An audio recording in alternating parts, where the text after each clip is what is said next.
Texas Motor Speedway. You hear the crowd roaring. That is what these drivers have been waiting for. And fans, we're back to racing.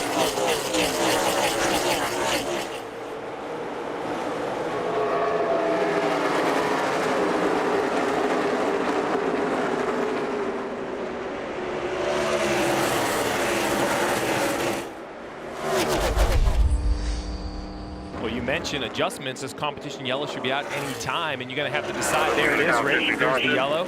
Competition yellow for these drivers to make adjustments. Now the question is, right here, the 10 team, what do you do? He's having a brake issue, so do you just do a normal pit stop and see if the brakes work themselves out? Do you come up with a mechanical issue? Do you bleed the brakes? There's options, but they have the golden egg. Track position, Rick, you don't want to give that up. You're first. You're in front of the pack. And up front, Eric Almirola, Kevin Harvick, they stayed out. Harvick's getting a big shove from Martin Truex Jr. in that 19 right behind him. Yeah, we had 3 cars stay out there. A lot of guys behind them took 2 tires. Left sides too, Junior. Very interesting. Normally it's a guaranteed rights, but a lot of guys are worried about left side wear. So we saw some left side tires be changed. Ryan Blaney's the first car on 4 tires. Blaney's back there in that the 24 loose underneath Kyle Busch. Man, these restarts are important for these guys to try to maintain or be on attack mode. But man, you have to be on attack mode. You put yourself in position to get loose, lift, lose a lot of track position. So now with under 3 laps to go, Tyler Reddick holding on to the 4th position, but William Byron all over him. There's Ryan Blaney in the 12. And Rick, why this matters at the top of the screen is it's been well documented. Kyle Busch, the car in second, 0 playoff points. There's 1 available. So he's trying to run Blaney down, not just for points, but for that playoff point. Not to mention, the last few winners at Texas have all won a stage. So maybe deep down he believes, can I go win the stage? Is that the momentum? So right here you see he can close down to 4 or 5 car lengths, just not enough to get next to the 12. Under 2 laps to go now. Look at that stat. 2020, 0 playoff points. He had 25 at this point a year ago. Ryan Blaney, though, with a 0.46 second lead over Kyle Busch, and now just 1 to go still in stage 1. But Kyle Busch is closing the gap. Blaney to the bottom of the racetrack. Kyle Busch stays up in the traction compound. Blaney continuing to go by the lap traffic. Right now there are 29 cars on the lead lap. Bubba Wallace currently in that 29th position, holding on to the final lead lap position. Well, Kurt Busch, he thought about making it 3 wide on the outside of William Byron. Look at this battle coming to the start-finish line for the stage in. So Blaney's going to get the win of stage number 1. It's his 2nd stage win of the season. Things are happening quick, as is the start to stage 2. Ryan Blaney, Kyle Busch making up row 1. Top 8 stayed on the racetrack under this yellow. Everyone behind them have a mix of 2 and 4 tires. We'll see how it works out. 3 wide in the middle of the pack. Kurt Busch in the middle of that, and then number 1, but they still stay side by side for the lead. Each restart, the confidence level goes up. These guys have to get more and more aggressive now that they understand where the grip is on this racetrack. We're going to see these restarts more exciting. These guys side by side down the front straightaway for the lead. And on top of that, you get a guy like Denny Hamlin, Eric Jones. They haven't seen the front of the pack today. They're now in the front. They do not want to give it up.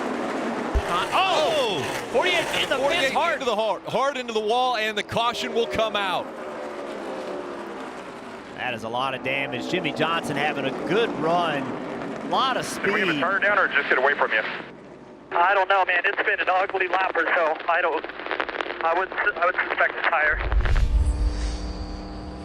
Going through the Geico restart zone now and back up through the gears. It's Kyle Busch and Ryan Blaney up front, making up row 1. Now take a look at the Geico camera on board with Ty Dillon, what he sees in this chaos of the restart. He sees Matty D making it 3 wide on the outside. Yeah, man, I thought that was going to be some contact there with him and Boyer. A lot of checkup on that outside line. Because of that, everybody gets through safe. Truex, he's asking his crew chief, is that enough? Whatever he's doing in the car, he needs some feedback. And something for fans need, I don't know if fans realize this or not only does the 19 team see that data, every team can see that data. So every team can actually watch and see how Martin Truex Jr. is saving fuel. It's something unique in this series. Most series that have that data, they keep it private. But in this series, they want everybody to see it, trying to keep competition close. Steve, I think you mentioned it earlier that the winner of the stage has gone on, or a stage has gone on to win the race. Well, Ryan Blaney is trying to say, I'm the only one who's going to win a stage today. He won stage 1, and now inside of 2 laps to go to win stage 2, he's still out front and has a 5-second lead over teammate Joey Logano. And killing my fantasy points.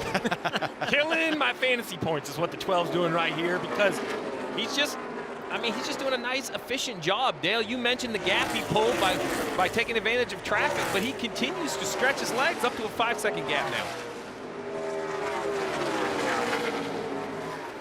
Yeah, he's drove away from Joe Logano, putting down some fast laps. He's complained about that car hitting the ground, but I wouldn't change a thing.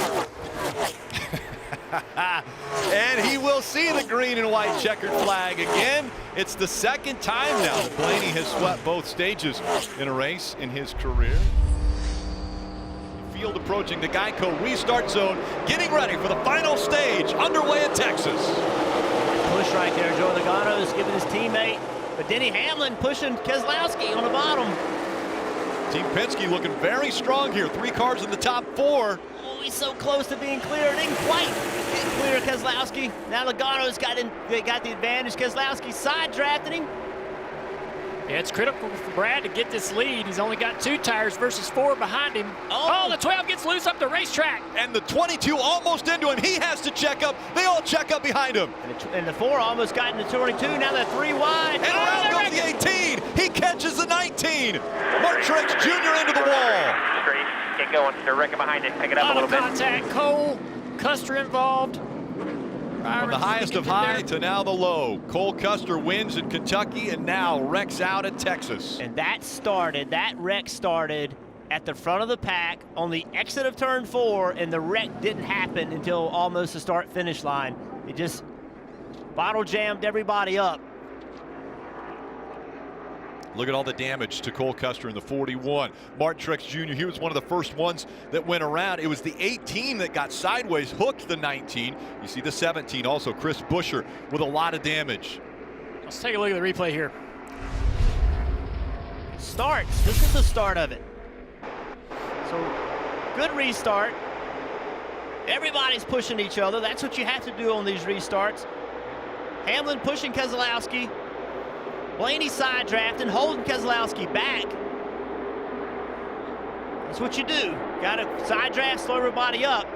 Then as they approach turn 3, Keselowski with a big run clears Blaney. Blaney loses grip, goes up the racetrack, and now that Joey had to lift and look behind and just stacked everybody up, Junior. Now let's see how this 18 gets loose here. Oh, he gets tagged by the 10. Did the 10 get hit by the 1? Yeah, I think the 1 got the quarter panel of the 10, turned him into the 18, and look at that behind him. Chris Buescher was having a really good day. It's just a bobble right there, and he has to get out of the gas. And Joey all the way out of the gas. Harvick out of the gas. So watch the 10 down there on the bottom. The 1 and the 10 turn, yeah. Yep. That's there. Nothing intentional. It's just they're all three wide, and when your cars are that close to each other, the air moves your car around a little bit. You're not in complete control. Yeah, we haven't got a good look at that 18 car, but I'm surprised that the front splitter's still on that thing after that trip through the grass. We come to the restart. Keselowski on the inside, Denny Hamlin on the outside. Brad picked the inside and was curious about that, but man, he gets a great launch. It doesn't matter what lane you pick if you launch like that. Great job.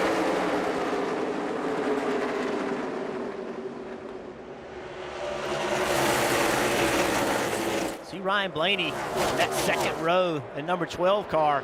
Big push. He's been the fastest and lost some track position on that last restart.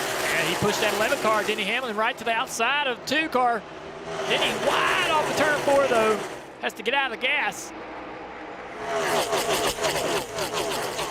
Yeah, Blaney had a great run pushing that 11 car into the corner, but just too much. Got the splitter on the ground. 11 goes up the track.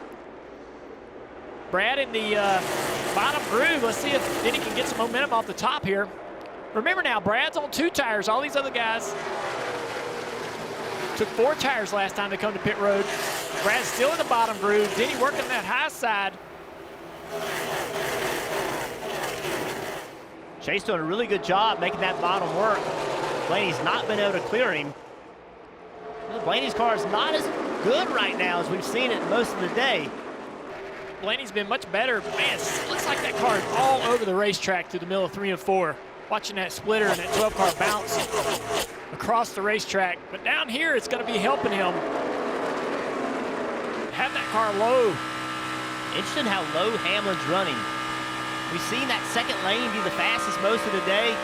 As this traction compound in that second lane starts to wear out, Hamlin just decided to go to the bottom. Watch the nose of this 12. It's hard to do it. So rough on the back of this 11 car, you can't really even see how much it's hurting the 12 car. But that shows you just how many bumps there are through turns 3 and 4. All right, I do still want to take a look at today's Xfinity fastest lap as we see Hamlin has posted that fast lap as he's out front now. 182.186 miles per hour, the average around this 1.5 mile track. As Logano now going by Keselowski, but Blaney, Almirola, Johnson, and Elliott all on that list as far as fast laps that were turned. You just said Almirola. He is slowly working himself back up. This has not been a march from behind. As we see the battle for the lead, Blaney on the bottom. Man, look how low he came off that corner. His car is driving great. Did he do anything about it? Oh, don't look like he can. Don't look like he can stay on the quarter panel to slow that 12 car down. Blaney back to the lead. He slipped up the racetrack, caused right before that big wreck. Now he's drove himself back to the lead. Blaney, Hamlin, Elliott, and Almirola are the top 4, and Ryan Newman up there in the top 5. Good run for the Roush Fenway driver. Austin Dillon also in the 7th. And Ty Dillon hard into the wall once again. Hold it up, hold it up, hold it up, hold it up. There's another car up there that was part of this accident. Come down if you want, right here. Oh, there it is. William Byron. Byron. Let's take a look. William on the outside of the 13. Yeah, it just looks like Ty lost the back of his car up the racetrack into the side of William Byron. Williams going to hit the fence, 13 into the wall. As he come into the restart zone, Tyler Reddick, Austin Dillon making up the front row. 23 laps to go.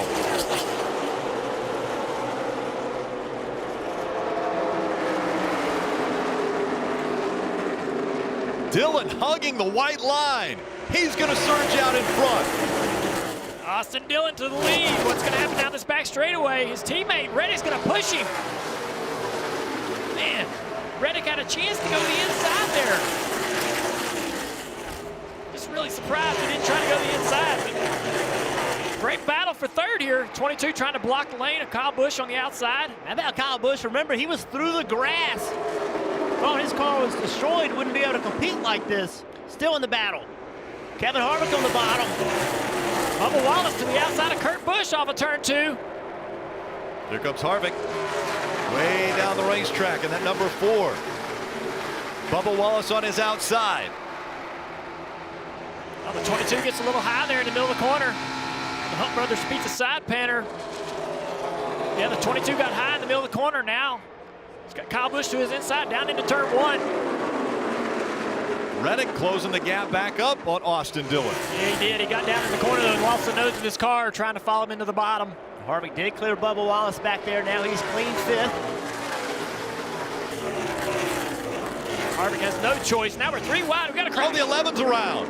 Denny Hamlin with damage. Also, the 88, we saw Alex Bowman slow. There, still coming under you. Caution has come out again. Another restart. Got right in front there. Goodness. Under 16 laps Should be to right go in front, now. yeah. Austin Dillon, a great launch there. Exactly what Austin Dillon needed.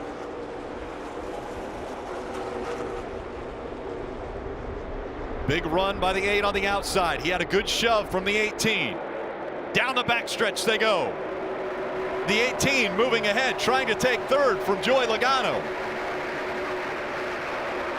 Austin Dillon trying to get to that white flag. One more time around, 1 lap to go.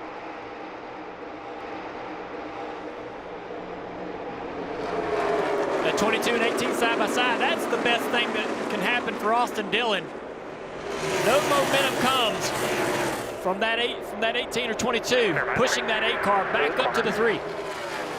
He wants to take away the draft from the rest of the crew, from everybody behind him. His son, Ace, born about a month ago. He'll be cheering for Dad. He's going to win in Texas. Austin Dillon gets the win. Not bad for a Silver Spoon kid, right? I'll take that. Gotta thank everybody at RCR, ECR, Bass Pro Shops. Man, Tyler Reddick, you raced me clean. 1-2 for RCR. This is big coming, man. We've had good cars all year. Justin Alexander, my whole crew. I got my baby Ace back home, my wife. I love him so much. Man, I don't know, I'm just so happy, thank God.